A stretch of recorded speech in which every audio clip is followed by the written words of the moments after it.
Welcome back to the Avenue. I am so glad to see you every time you come in. I'm glad that you're here. For my new viewers, welcome in. And for my returning viewers, thank you again for spending a little time with me. And you're going to be glad that you came today because today, we're in the season. This is the holiday season. I have my red on. This is the holiday season. And it's the season that you hear the advertisers saying, spend more, buy more. This is the way that you show someone that you care by the receipts. I say put a halt to that. If we really think about it, whatever the holiday season is, Thanksgiving, Christmas, it's not about spending more and it's not about buying more. Think of what it's about. It is about giving, but there's some things that we can do to make this a better Christmas than last year, make this maybe a tradition in Christmas. But with people losing jobs and how expensive things are to buy, I'd say put a halt on that. And let's talk about some ways that we can have a better Christmas. Let's make Christmas better. Stay tuned. She's a go-getter, all right. What a beautiful sight. Anything she sets her mind to, she stays on it day and night. She writes the checks, she signs the deeds. She plants the fruitful seeds and still finds the time to meet all her family needs. Now, I'm not sure how far out your Christmas list extends, if it extends further than just your immediate family out to sisters and brothers and mothers and fathers and grandparents and all of that. I'm not sure how that works for you. But I would say this year, why don't we think about focusing on presents, being present with someone over a present, a physical present that you buy and give to someone. Time is valuable, you all, and there's nothing like spending time with someone that are present. Because sometimes we get presents that we don't even want. Like, I don't need another candle. I'm thankful for all the candles everybody has given me in the past, but sometimes you just don't need another candle. You don't need another mug. You don't need another this or that because people are just giving because it's a giving season, right? And so they think that, oh, let me just pick this up. You can go to the little stores out there and they have all kinds of trinkets out there that people give and, buy and give to you. And then you set it on a desk somewhere or a tabletop somewhere and it just gathers dust. And I'm just being honest with you. So, but coming together, what if you had a cookout night that you all agree? Now, this may take some agreement because sometimes you bring some things up for the family, but be the brave one. Just say, look, economy is not that great as far as inflation is out there. Some folks may have lost their jobs and don't want to stand up and say, I can't do that this year. I can't spend the money because I just don't have it, right? And I don't want to go into debt to get things that I really can't afford right now. Let me get my job back. Let me get back on my feet. These are common sense conversations that we need to have with each other. It's about family. For me, it's about family. It's about spending time because we don't know how long we have with our immediate family members or our family members in general. Some of these folks you haven't seen since a year. Let's come together and do some family activities, have experiences over just buying presents all the time. But get an understanding with people that this is the way that you want to do it this year. If they don't buy in, fine. They don't have to get you a gift. You don't have to get them one. But we may need to think of Christmas in a different mindset. Let's start really digging into the true meaning of Christmas, the true meaning of giving of yourself, and have that family time around and spend time with others because this is vitally important. People come together at birthdays, Christmas, weddings, and funerals. Some of those, the last one, funeral, is not a happy situation. So you want to spend as much time with people, your family and friends, as you possibly can. So let's think of Christmas more in this. So your presence over actually giving presents will matter this year. Another gift that I will bring up that was invaluable to me, I had a dear friend, she passed away. Now we were co-workers, and what we had decided to do, she didn't have a lot of money one year to spend, and there were a lot of people pulling at her for gifts. And I just told her, don't worry about buying me a gift. Let's write letters to each other. Just write down, what you see in me, what I mean to you. I will write the same for you. And let's just share letters. Let's just give letters. Don't have to. And you know what? Even though she's passed on, I still have that letter. And the letter means a lot. It means more now than when she gave it to me, because those were her thoughts. You have to sit down and think about it. It's nothing that you just blurt out, but you sit down, you think about what it is that you value about this person, what you think about this person, the good things about this person, and you want to let them know. Sometimes it's easier to write it out than to tell somebody how you really feel about them. You can do something like that, a legacy letter or whatever you want to call it, but it will become invaluable. And this is something that people keep. They don't sit this on a shelf and it collects dust. I kept this in a safe spot, and I still have that letter, and it means a lot to me because the person had to sit down and actually write this letter. And if you have friends or family members that could agree to do something like this could be invaluable to you as well as them. It could bring you closer together. So consider writing letters for Christmas. Okay, here's another fun one, and it's free. Basically, what if you and your family got together and had a talent show? Christmas Eve or Christmas Day, you guys got the food together and everything, and people came over and they would sign up what talent did they want to show off to the rest of the family. Singers, people that write poetry, people that played musical instruments, if they dance, whatever it is, just family fun. And it would be something that you wouldn't necessarily record and put out on social media. It's not about that. But it's about the family being together and sharing. But this is a great idea to have a family talent show that you can appreciate and encourage the little ones. What are they growing into? What are they doing? Encourage them. You could have the next singer out there. You could have the next dancer out there. But let's encourage them. And it's a fun way to spend some time together. And it's a good tradition that you could start for yourself as far as Christmas. Here's another one. What if you guys got together on Christmas Eve or Christmas Day and made the dish that you're known for making and bring it over for the family? Or if the family got together, say if you had one of the mothers or one of the grandmothers that were good at making tamales. Here in Texas, we love tamales. And they showed the kids or the rest of the people how to make tamales. Just get in the line, because I hear it's a process. I've never made them before, but I hear it's a process of putting the ingredients together, putting it on the corn shucks, steaming them, getting the meat together, having the masa and all this. I know little bits and pieces. I've never made them myself, but I've eaten a lot of homemade tamales, and they are great. But what if you got together and had the children there? They started learning the recipe. This would be a good activity for them to do, become interested. I know a friend of mine, a great friend of mine, she has the family over and they make Christmas cookies on Christmas Eve. All the kids get together, they make their design, put the doughs together, and they cook them, and then they eat them. And it's a real good family time. They're in their PJs while they're doing this. It's a wonderful thing. She's posted on Facebook several times. And I'm thinking, man, that is a great idea to have just family time. Eat the cookies with hot chocolate or coffee or whatever you want it with. But it's a good time for the kids. Everybody's smiling and having fun and everything like that. So that's something that's a low cost, low budget item that you can do for your family for Christmas and save on a Christmas and make Christmas great again. I promise you don't have to buy me a gift, but I would like for you to hit that like button and that subscribe button so that you can stay up to date on the latest information that I'm bringing to you. And a gift to me would be passing this on. Share it out with someone else. I'm dropping dimes again. Like I said, I like to drop dimes, something that could be helpful for you, that you can do with your family, especially if you've lost your job or the income is low this month.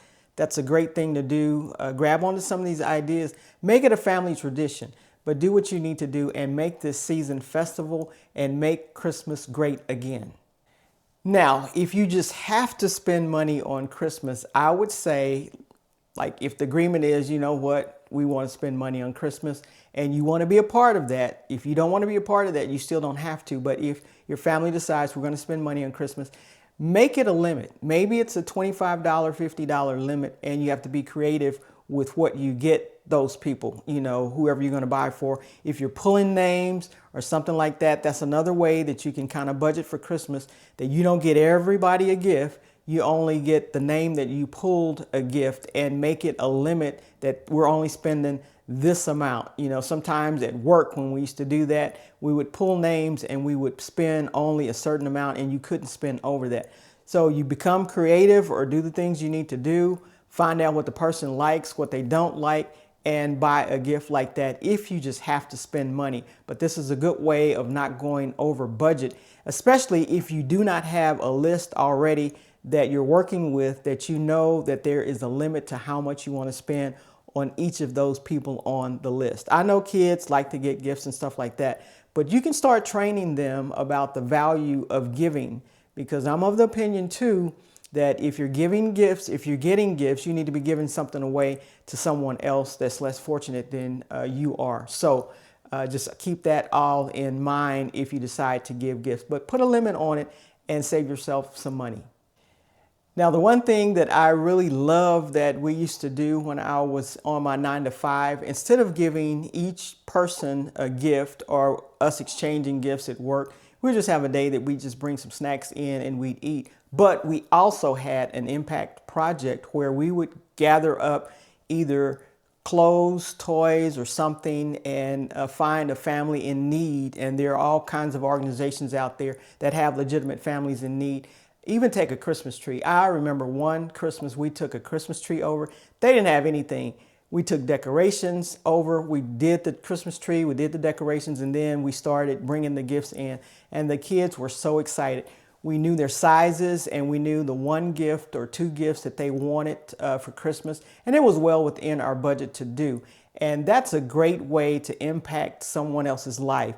Also, going down and helping at shelters, helping dish out food. Like for Thanksgiving, you can be a volunteer and help with the food banks and stuff like that, because people probably will be in need this year more than they have ever been in need as far as food is concerned. And you can go down and volunteer time, and you guys, it just makes you feel so much better. It's nothing like giving, because it comes back to you, maybe not monetarily, but you just have a great feeling that you've impacted someone else's life. You've done something to make someone else's life brighter and better, but with the little effort that you did. And you would be so thankful for whatever position that you're in, because you're in a giving position. Some people are not in a giving position.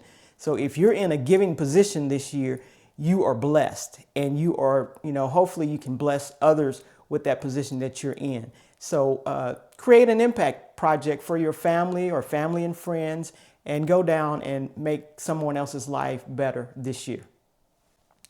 A couple of the things that I want to bring up: if you have grown children that are not little kids and they understand this concept of giving, what you could do, and it's always a good idea, if someone is in need of something, you can always give that. Or if it's something that you've had your eye on all year long, and Christmas, it's on sale. Christmas is a great time to buy it, but it's nothing that you're going out of your way spending extra money on. This is something that you've been wanting for the year, but been waiting on that opportunity or the right price to purchase it at. But for the kids that are grown kids, you may want to give them a tank of gas. That's something that they can use. You may want to pay a electricity bill for them or a utility bill for someone. That's something that they could use, but without going out and spending a bunch of money on stuff that they probably don't need. Because we know the big box stores, Costco and all those, they're going to have all these TVs on for a very, very low price. But let's be smart with what we're purchasing and buying for people. If you're in the spirit of giving and you want to give a gift that will be beneficial to that person, I would love a tank of gas. You guys can buy me a tank of gas. It can, it will help out. But that's what we need to think of. What are the things that they need that can help them out, instead of just going out, picking out something or buying something that they may not need or may not even want. But let's keep that in mind also. Just a word about the decorations. We know we can spend money on Christmas decorations. I would say go into the garage or wherever you had the decorations from last year and see if those decorations still work. If the lights still go, if the Christmas tree is still in good shape. Let's not go and blow a lot of money on decorations. Now, if you do need to go and get some decorations. You can go to like secondhand shops that have decorations, or you can go to some of these, dollar stores or some of these less expensive stores and get decorations, because the best time to really get decorations is after the season is over, and then all these places have decorations on for 50%, 75% off, and you can go grab what you want. But for this year, if you don't have it, or you can make decorations. I know as a kid, we used to make decorations. So, but make sure it fits within your budget, if you have a decorations budget or not. My idea, what I'm going to do is we're going to go and see what decorations we already have. We're not spending money on decorations this year. It's a good thing to have. We spent money years and years on decorations, so we have plenty of decorations to choose from, and we can do that. And that's what we're going to do for this year with our decorations. Now, last but not least is the post-holiday recovery. Okay, Christmas is December 25th. December 26th, Christmas is over with, right? And you're looking for the next year as far as going into the new year. And so if that's the case, the post-Christmas recovery is that you need to add up how much you've spent, and hopefully you had a budget before you started spending. Hopefully you may have had a Christmas fund. If you didn't, Christmas recovery requires you to sit down and have your Christmas fund. However much money you want to put in that account every month up until December 1st, so that you will have money to spend for next year. And if you're catching on to some of these things, you won't need as much money next year, because you have different ideas of the things that you can do to be valuable to other people, to be helpful to other people, to give to other people that won't cost you so much money, So always keep that in mind. But or do like me, get all of your points from your credit cards that you've been earning all year long, that you've not paid any interest on, draw those down, and that can be your Christmas money. But we need to start thinking of ideas that don't cost us extra money just because it's a holiday, just because it's Christmas, just because it's Thanksgiving, whatever it is. And I will guarantee you, if we start thinking about the real meaning of Christmas and what we were given on Christmas to make our lives better, we would be more thankful about Christmas, spend more time with our families, be grateful for the gift that we were given on Christmas Day. Hopefully these tips will help you with your Christmas budgeting and just spending Christmas and making this Christmas make Christmas better again. Make it just better than it was last year. Have some family traditions coming in, and so that you can have a Merry Christmas and not spend a lot of money. Come out of it next year better than you were last year, not with a whole bunch of bills, because that's not the goal. The goal is to pay for Christmas. If you want to buy some things, pay for Christmas, because there's food in there also that you have to spend for Christmas. But pay for Christmas, make somebody's life a little happier, bring a little joy into somebody's life, and then go into next year without Christmas debt. How about that? Okay, with that, I will see you in the next video.